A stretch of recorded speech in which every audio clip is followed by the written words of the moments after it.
Hello guys, nandito kami ngayon sa park pa rin.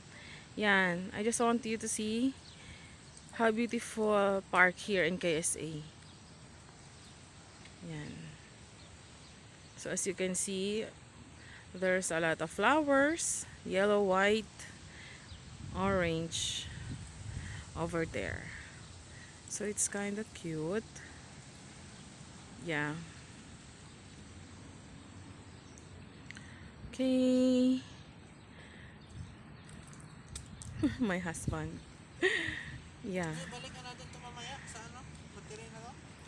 We're lowbat na daw. Our Wi-Fi is lowbat. So we're going home na.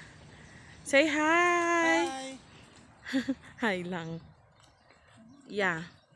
It's nice, cute flower, color yellow. My mother's favorite color is yellow. So I wish my mother is here, but she's in Philippines now, and we are still here locked down in Saudi Arabia. But still, thanks God, we are still working and healthy, strong. Yan. So, eto ako. Yan. Okay guys, thank you for viewing. Snap. Don't forget to subscribe my YouTube channel, Lynn Sparks Happy Life. Bye!